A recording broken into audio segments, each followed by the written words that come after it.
මේක මම කියන තුන්වෙනි කතාව. මේකත් මගේ ගෙදර ළඟම සිද්ධ වෙච්ච සිදුවීමක් තමයි මම අද කියන්නේ. මේකත් ditta ධම්ම වේදිනේ කර්මය අනුව සිද්ධ වුණු දෙයක් තමයි. මේ අපේ ගෙදර ළඟ ගෙදරක් තිබුණා. ඒ ගෙදරේ දෙමාපියන් සහ සහෝදර සහෝදරයන් 4 දෙනෙක් ජීවත්. පිරිවෙනයි දෙන්නයි, ගෑනු ළමයි දෙන්නයි. ඔය අතරින් බාල ගැහැණු ළමයි දෙන්න ලොකු දුව 7 වසරේ, පොඩි දුව 5 වසරේ. මේ ළමයි දෙන්න පාසලට යන්නේ ඉන්නේ පයින්. ඉගෙන ගත්තෙත් ඉතා ප්‍රසිද්ධ පාසලක. දවසක් මේ ගෑනු ළමයි දෙන්න ඉස්කෝලේ ඇරිලා ගෙදර එනකොට එතන තියෙනවා ප්‍රසිද්ධ හන්දියක්. මේ හන්දිය ළඟ ඉන්නවා පිරිමිනාමෙක් බලු පැටියෙක් තියාගෙන. ඒ ඉතින් බලු පැටිය හුරුතේ ළමයි ඇති කරනවා ඇති.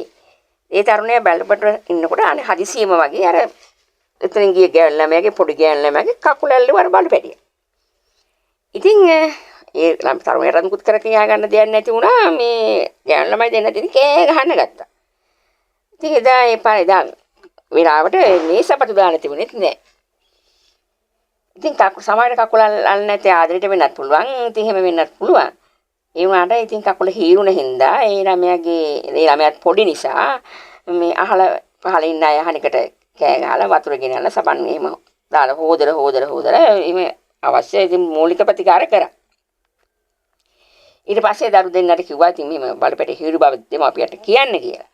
ඉතින් දරුවෝ දෙන්න ගෙදර ගියා. ගිහින් තමන්ගේ අම්මට මේ සිද්ධිය කිව්වා. හවස් වෙනකොට යාගේ මහත්තයාත් ගෙදර ආවා. ඇවිල්ලා ඉතින් මහත්තයාට කිව්වා මෙන්න මේ රතන හන්දියේ ඉන බලපැටියා මගේ අපේ දරුවගේ කකුල හූරලා තියෙනවා. මේ කිලේ දරුවට අවවාදයක් දෙන්න ඕන මේ පරිස්සමෙන් එහෙම ඉන්න ඕන කියලා බල්ලෙක් ළඟ තියාගෙන ඉන්නකොට. ඉතින් මේක මහත්තයා බොහොම හොඳට සාවධානව අහගෙන ඉඳලා ඊළඟ දවසේ නිවාඩු දැම්මා. නිවාඩු දාලා එයා ගෙදර හිටියා. ගෙදර ඉඳලා දරුවෝ දෙන්න ඉස්කෝලේට එක්කන් ගියා. ඇරලි වෙලා දැන් එනවා. ඒ එනකොට අර තරුණයා අර පොඩි බලු පැටියත් එක්ක මෙතන ඉන්නවා. මේ තනත් අර පිරිමයට කිව්වා මේ පුතේ මගේ දුවගේ කකුල අල්ලලා තියෙනවනේ මේ බලු පැටියා. මේ කොහොම ඇති කරන්න එපා බොහොම පරිස්සමෙන් තියාගන්න ඕන බලු පැටියෙක් නේ කියලාම කිව්වා. ඊට පස්සේ කිව්වා මේ බලු පැටිය මගේ දරුවාගේ කකුල හුරලා තිබුණු නිසා ඒ දරුවා හොඳට බය වුණා. බය වෙච්ච හින්දා මේ මට මේ බය අරින්න ඕන මේ මගේ දුවගේ. ඒක නිසා පුතේ මට මේ බලු පැටිය මට අද ගෙදර ගෙනියන්න ඕන. මං හවසට ගෙනල්ලා දෙන්න කියලා කිව්වා. මේ පිරිමන මේ කිව්වලු කමක් නැහැ. ඉතින් බය වුණා නම් ඉතින් බය අරින්න ගෙනියෙච්චට කමක් නැහැ. මේ මං හවසට ඇවිල්ලා එන බලු පැටිය ගෙනියන්න මාත්‍යා බලු පැටිය අරන් යන්න. ඉතින් අර මාත්‍යා බලු පැටිය සමග ගෙදර ගියා. ගිහලා ඉතින් දංගලෙන් ඉතින් බැඳලා තියලා ඉතින් තමන්ගේ දරුවෝ දෙන්න එනතුරු හිටියා. දරුවෝ දෙන්න ගෙදර ආවා. ඇවිල්ලා අහනවා දරුවගෙන් පුතේ මේ පුතාගේ කකුල හැපුවේ මේ බලු පැටියනේ කියලා එහෙම කියනවා. ඉතින් දරුවා කිව්වලු ඔව් කියලා. දරුවා කිසිම දන්නේ නැහැ. තාත්තගේ හිතේ මොනවද කියන්න දන්නෙත් නැහැ තිබුණේ. එයාගේ නෝනා දන්නෙත් නැහැ මෙයා මොකද්ද මේ කරන්න හදන්නේ.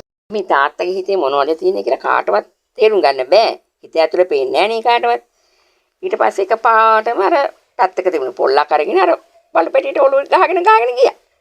අරගොල්ලෝ කෑ ගහනවා අනේ එපා කියලා. ඒවට ඒව හරි ගියේ නෑ. මේ තාත්තා අර බලු පැටිය ගානේ ඔලුවට ගහලා දෙනවා. ඊට පස්සේ ඒගොල්ලන්ටත් කිට්ටු වෙන්න දීලා නෑ තාත්තා ටිකක් සැරයි. කිව්වලු කමක් නෑ ඒ බල්ල මැරුණට කමක් නෑ. ඉතින් ඒතකොට තව කෙනෙක් හපන්න උහුරන්න යන එකක් නෑනේ. ඒගොල්ලෝ පාඩුවේ ඉන්න කියලා කිව්වා.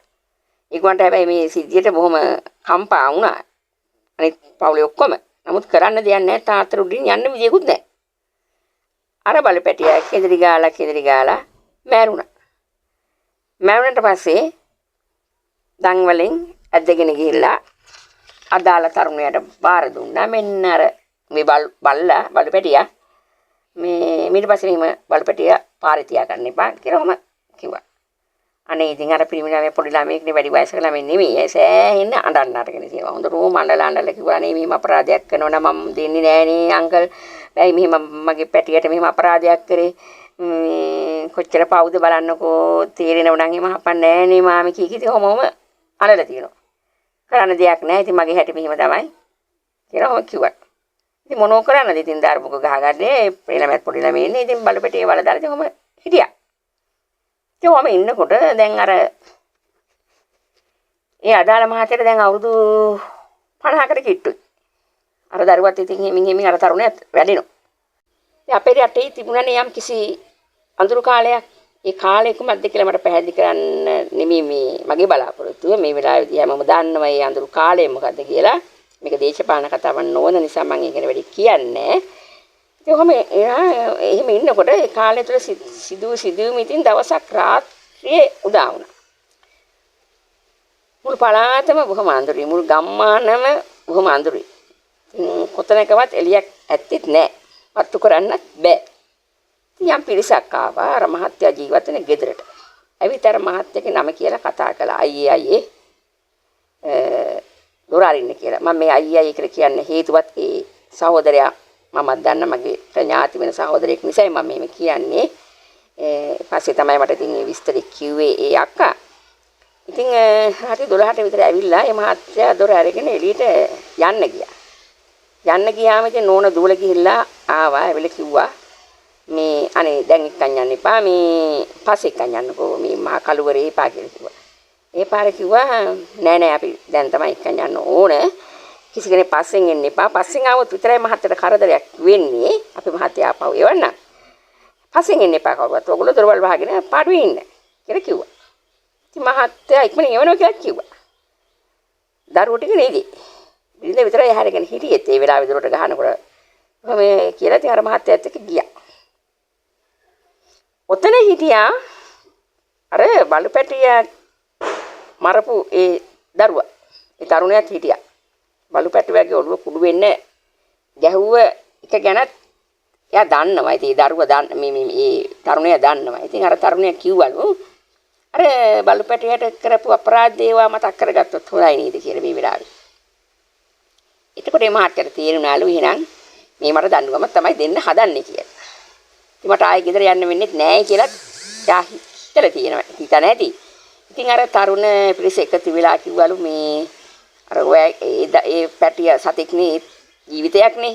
ඒ ජීවිතේ අර ඔළුවට ගහලා මරුණා වගේ. ඉතින් අපිත් බලමුද ඔයාගේ ඔළුවට ගහුවොත් මොකද වෙන්නේ කියලා. එහෙම කිව්වලු. එහෙම කියලා ඉතින් මේ මිනිස්සයා අර ඔළුවට මේ පොළොවලින් ගහලා මරලා දැම්මා. ඒකට බලුපැටියම නෙවෙයි සමහර හේතුව හිතේ තරහකුත් තියෙන්නේ නැති බලුපැටියට කර අපරාධ ගැන. ඉතින් අර මරලා තිබුණා. ඉතින් දීපාන්දර ඇවිල්ලා නෝනා එහෙම ඇවිල්ලා බලනකොට මහත්තයා මරලා ඉතින් දන්නවනේ කෙනෙක් මරුණට පස්සේ ඉතින් එතන තියෙන විලාප හඬ එහෙම මේ ඔක්කොම ඉතින් හිතා ගන්න බෑනේ. ඉතින් ඊට පස්සේ මේ කට්ටිය කිව්වලු මේ මහත්තයා තමයි මේ අපි ගැන තොරතුරු කියන්නේ අර හැට මෙහාට. ඒකයි අපි මුග දවසක් ඉඳලා මේ මහත්තයා ගැන බලාගෙන හිටියේ. ඒකයි අපි මෙයාට මෙහෙම දෙයක් කරේ. ඔයගොල්ලෝ තරහ වෙන්න එපා. එහෙම කියලා මිනිස් ගිහිලා ඉතින්. ඉතින් ඔහොම යනකොට මම මේ කල්පනා කරේ මිනිසුන්ට පවක් පළ දෙනකොට ඉදිරිපත් වෙන්නේ නම් මේ විශ්වයේ කුමක් හෝ බලවේගයක් තමයි. දෙයක් කරාම කල්යල් බලලා වෙලාව බලලා විශ්වයේ සැරසෙනවා මෙයාට නියමිත වෙලාව අර කරපු පවට පළ දෙන්න හොඳම වෙලාව දැන් තමයි මෙයාට තියෙන්නේ. මෙයාගේ තාවිස ඉවර ඇති සමහර විට එහෙම කියලා. ඉතින් අර එහෙම හිතනවා ඇති.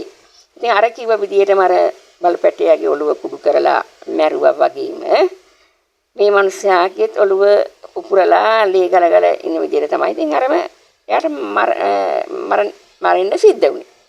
ඉතින් සාධාරණ අසාර්ථක කාරණකම බලලා එම තරුණයන්ට දඬුවම් බින්දින්න වෙයි. ඒක ඒගොල්ලන්ගේ වැඩක්. ඒක අපිට කරන්න දෙයක් නැහැ. මම හිතන්නේ ඒ නිසා පව් කරන්න කලින් විශේෂයෙන් අසරණ සතුන්ට හියරි කරන අයට ඔය හිංසා කරන අය ඉන්නවනේ ටීවී වල YouTube වල පෙන්වන්නේ අර අහිංසක සතුන්ට කරන දේවල්. අනේ එහෙම කරන්න එපා. එහෙම කරා මේ සතු මොන තරම් අසරණ වෙනවද? මිනිස්සු මේ තරම් දරුණුද? ඇයි මිනිස්සු මෙහෙම අපිට කරන්නේ?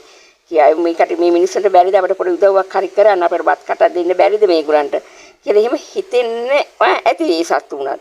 හරිම දුකක් වේදනාවක් විඳිනවා ඇති මේ මිනිස්සු මේ සතු මේ මිනිස්සු කරන දේවල් වලට. ඉතින් මේ මම අදත් ඉල්ලන්නේ මේ සතුන්ට හිංසා කරන්න එපා. හිංසා නොකර උන් බලා ගන්න පුළුවන් නම් බලා ගන්න. ඒක තමයි උගන්ට අපි මනුස්සකම ලැබපු මිනිස් ආත්ම ලැබපු අපි එහෙම දෙයක් කරන්න පුළුවන් නම් සතුන්ගේ අසරණකමට උන්ට උදව්වක් කරන්න පුළුවන් නම් ඒක ඊටාම හොඳ දෙයක්. මනුසත් භාවය ලැබපු අපි වෙනුවෙන් සතුන්ට කරන ඊටාම හොඳ දෙයක් කියලා තමයි මට කියන්න තියෙන්නේ මේකත් ඉතින් dittadama වේදිනේ කර්මය අනුව සිද්ධ වෙච්චම දෙයක් තමයි. එයාටත් අර විදිහටම බලු පැටියට වගේම ඔළුව පුපුරලා මැරෙන්න සිද්ධ වුණා.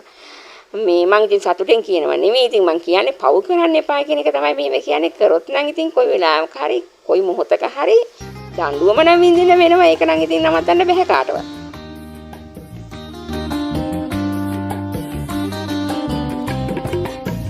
කවදාවත්ම ඉතින් පිට වෙලා නෑ මේ ගෙදරින්.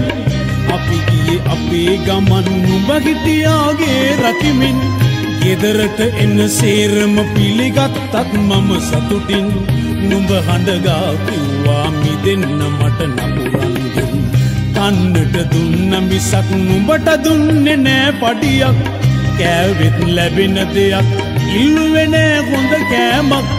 නුඹගේ ගතිගුණ ගැන විමසිල්ලෙන් බැලුවා නම් හොඳ ජීවිත ගෙවන්න නුඹ දුන්නා